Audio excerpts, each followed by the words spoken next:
What's going on? How you doing? I'm good. Thanks for having me on the show. Of course. It's great to have you. It's great to have you a partner on the show as well. It's fantastic. Yeah, I've been following you guys along from the very beginning. I think you really have an interesting concept, and I think some people are going for the 3-hour podcast, but I think I like you guys are going for the more shorter content as well. 3 hours a day. There's something for everybody. Yeah. It's fantastic. There's tons of stuff to talk about. I think we'll probably see you up in SF next week, potentially. The week after, The week after for Figma's event. But yeah, why don't you give a quick introduction for everybody that's not familiar, that maybe hasn't used Linear in the past, like us, and then we'll go from there. Sure.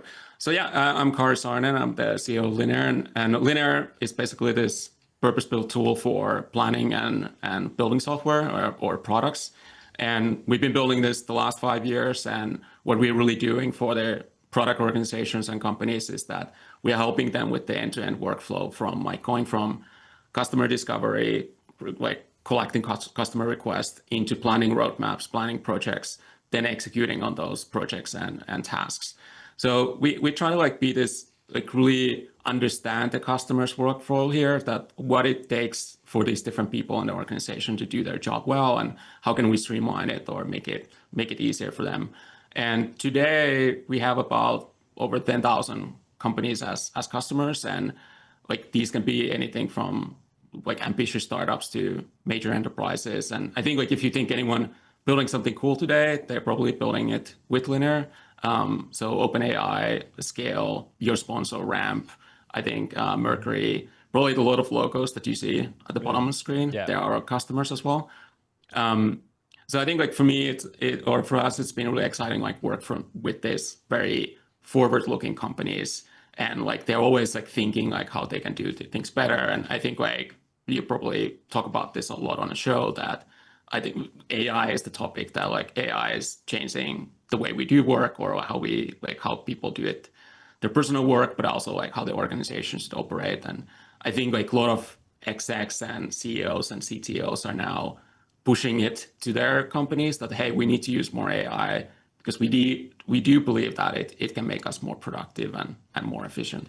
When did you know you wanted to start Linear?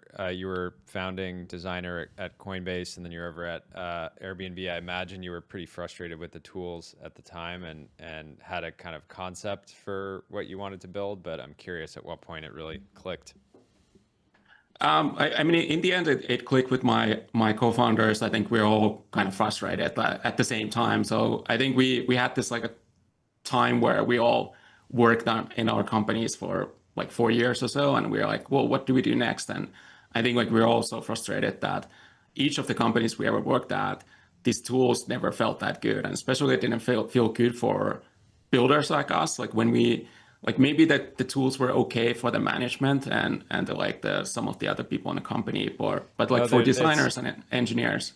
Yeah, it's very different if you're just kind of looking at a dashboard as an exec, and you're just kind of monitoring the situation. But when you're the person that has to sort of use the tool constantly and sort of be generating the content in the tool, it's just a dramatically different experience. I remember my last company, when our first employee joined, this guy Brandon Jacoby, who had been at Cash App and Square, and joined to lead design and product. He literally set up a Linear account on the first day, because he was just we're not going to use anything else. It would just be insane. So I'm curious. We talk a lot about venture markets broadly. I think you guys have taken a pretty unique approach in sort of building, being a sort of default tool, and I'm sure over time getting an immense amount of pressure from investors to take on more and more and more capital. Yet I feel like you guys have had kind of a efficiency ethos from day one. Can you talk about your kind of just mindset when it came to when the right moments were to raise, and what went into that? Yeah. So I think the ethos of the company is what we really try to do is we want to be the best tool for this purpose in this market. And I think that's the way we win, and that's kind of the strategy we have. And for me, being a best tool means that you also need to be a quality tool, like a high quality tool. I don't think like you can be the best tool if it's like the quality is kind of low. Yeah. So to do that, I think like sometimes companies get themselves or startups get themselves into this stage where it's like you just have to like work on the growth metrics because you need to raise the next round. Like Yeah. we were fortunate that we didn't have to do that. Like we hit the market pretty well, and like we got like companies starting to use us like in the first year, and we started getting revenue pretty quickly. And then given that we also had this quality mindset, like we always saw that we worked at the Airbnb and Uber and Coinbase that like, and the amount of people doesn't necessarily generate the quality. A lot of times when we are actually trying to build something new or something really like good, it was a small team. And so we took that lesson that like, hey, can we just build better with the smaller team? So that's great. So like situations like our costs are lower, but then also like we were able to like start generating revenue so that we actually we became profitable the second year, and we've been Yeah. profitable ever since. So then the last like 4 years or so. And so what it creates is like we can have a little more control of our destiny. Of like we don't have to work for the round.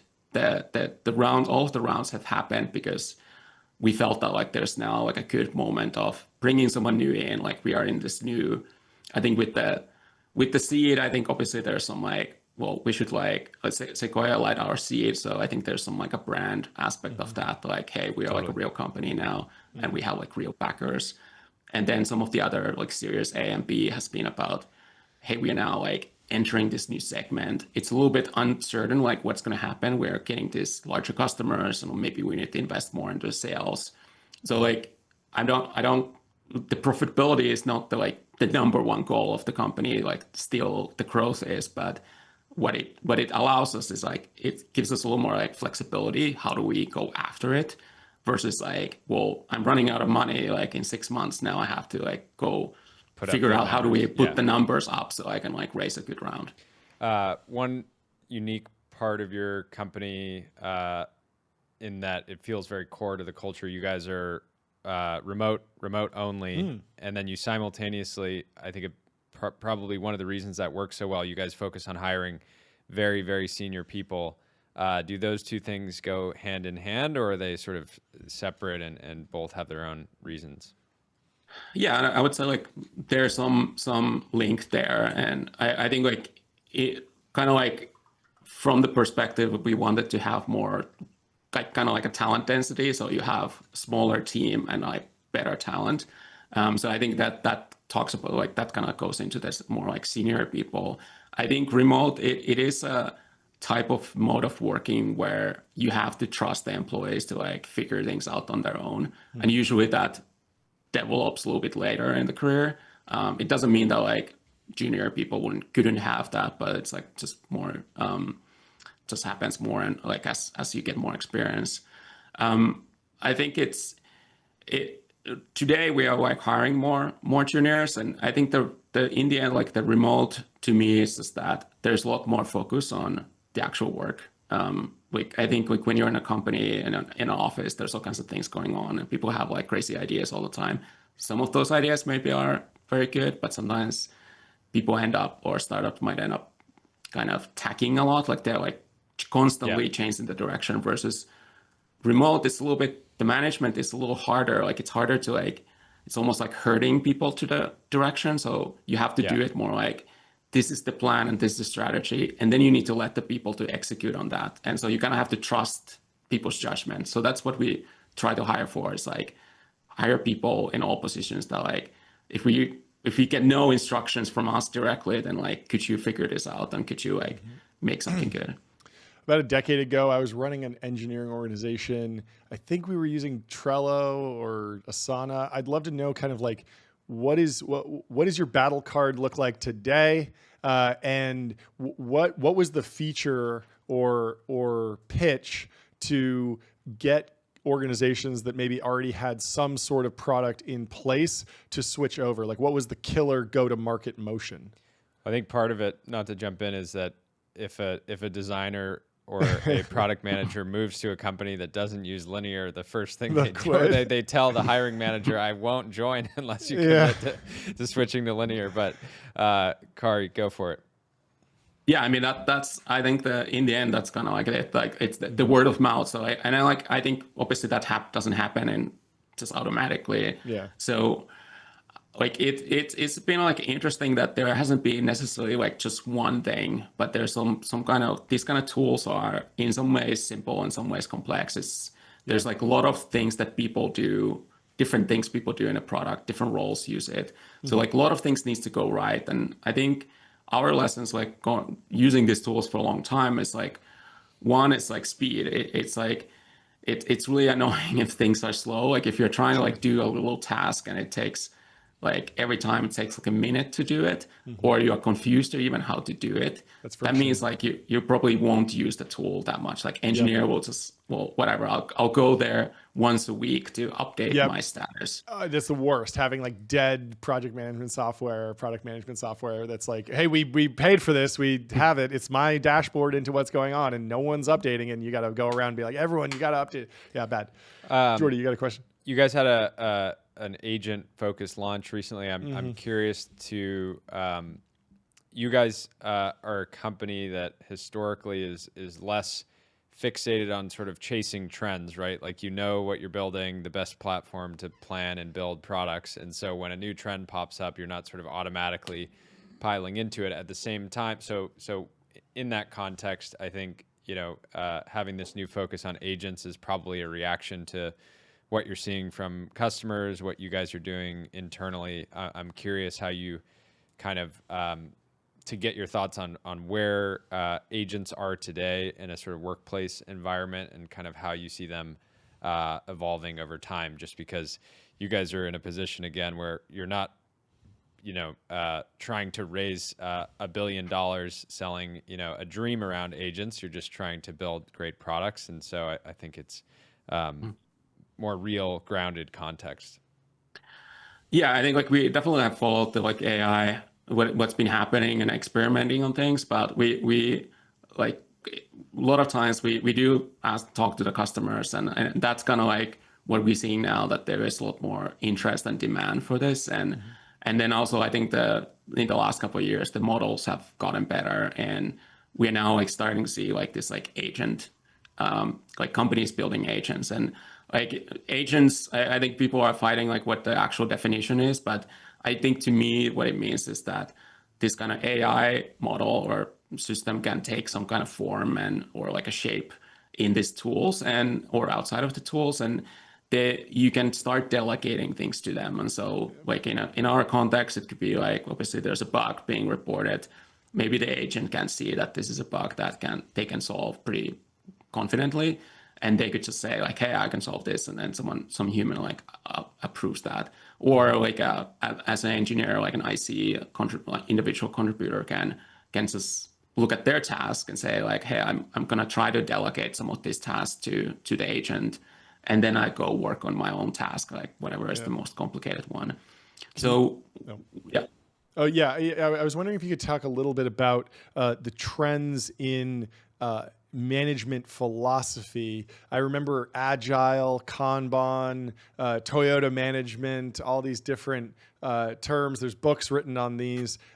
What's the latest and greatest? And is there, I remember a lot of companies were kind of aligned with one strategy or the other. What are you long? What are you short now in terms of like management philosophy? Yeah, I think a lot of this like systems or like agile or safe or some of this like other like frameworks. I think I generally short frameworks when it comes to any kind of management like systems. So I'm more like I'm long on like the first principles of like I think like in the end it's like what any kind of organization is about is like, how do you generate the output? It's like it doesn't really matter how do you get there. And so with linear, I think the idea always been is like, can we make it simpler? And I do see like if you like Brian Chesky and Airbnb, they have this founder mode idea, and then I think Prex had like a similar shift that like, hey, let's try to simplify the system, like the framework. So I think like that the simplification kind of, I think why it helps is that like it makes the makes the real things more visible. Like it's easy to like if you have this like very complicated framework or system, it's easy to hide in the corners of like, yeah, we're kind of like moving things along, but nothing is actually happening. But I don't know. It's interesting questions like what does the agent system does? I think in some ways it's one thing. I think like it's like interestingly each individual contributor kind of like maybe becomes more like a manager because they have this like almost like paralegals working for them. Yeah, you And have to so imagine that there's more focus on like CI and less like waterfall monolithic mono repos in the age of AI. But I don't know what you think about that. Does that track? I think it could track in a way that it's if building things, implementing the code becomes a lot cheaper and faster, you can. I think like today we have this waterfall processes partly because the engineering is expensive. So you do the thinking and the design before you start building because the building part is kind of like the bottleneck Costly. or expensive. But if that equation changes, so now we can just start like what we see with a lot of this like kind of website builders or something is like you can just try something out and see if that's like actually like useful. So I think it does flip the system, but I think like you still probably need to go back to the planning a little bit, like think why are you doing these things, but you can maybe like start experimenting more internally directly with code and not like try to have this like very waterfall process. Yeah, How are makes you total thinking sense. about partnerships in the context of your agent, support? I imagine you guys have your own sort of agentic workflows, but then over time, I imagine some coding agent will come to you and say, "Hey, can we get sort of plugged in so that instead of delegating a specific issue to an engineer, you just delegate it to us."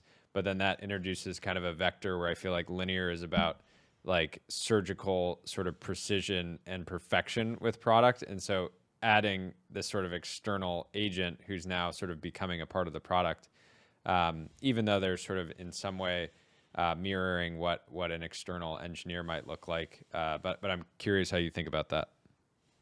Yeah, I mean, our view is that there's going to be like hundreds of agents, maybe like thousands, and I don't think we can hold it back, and like I don't think we should. So what we're doing is like we're kind of fully leaning into that. Hey, Linear is a platform for agents. So this might be like third-party companies building agents. Maybe we build our own agents. Maybe our customers build their own internal agents and they want to bring them on. And our job there is to like figure out like what is the right way to like what is the kind of interaction layer like how do you actually use these things like use these agents, how do you delegate the work, how do you monitor it, how do you review the work, or how do you as an organization kind of just generally monitor the security or the usage or the cost, for example. So we just think that like there will be a lot of, at least in the short medium term, there will be like a lot of different agents, and we should just like support that. And so that's like we already have at least two that people are using, like Devin and CodeGen, that Nice. that exist on a platform. You can assign issues to them today, and they will try to fix them. And we actually seen like a lot of other developers, and we're launching something in a couple of weeks. So I think there will be like more launch partners there. That's awesome. Yeah, it actually, I mean, it just gets me really excited because historically using linear, there's just so many sort of the issues that you create that are assigned to a junior engineer. Yep. They take a crack at it. It's hopefully they get it right. Sometimes they don't. And then you bring in other people to actually get it resolved. And so it's just like such a natural workflow, but it's also exciting because even more junior engineers will learn sort of how to manage engineers just by managing agents. So I'm excited to run the show on linear. Project 1, ticket, bigger gong. Bigger gong. Yeah, we're gonna need a More bigger gong. tinfoil hats, more soundboard effects. Can we get a founder mode sound effect to kick it off? in talking with your team, I mean, one of the like everybody that watches the show knows this. We're trying to make the show 1% better every single day. That sometimes it's in different ways. But we really do have so many changing projects, the new content. studio, new lighting. Like I have 20 projects in my mind and like No, but they don't perfectly map to it's a different way. product You know, a lot of people tech, think but- of content as like, you know, it's a camera yeah. and a No, microphone. but if you're not and improving it, and you're editing, but it's more so stagnant. like the show is Totally. a ever evolving product. Totally. So anyways, excited to hang. Yeah, this is in SF. fantastic. Thanks for coming in. Always welcome. And yeah, We'll talk to you soon. Yeah, thanks for having me. Bye. Cheers. See ya.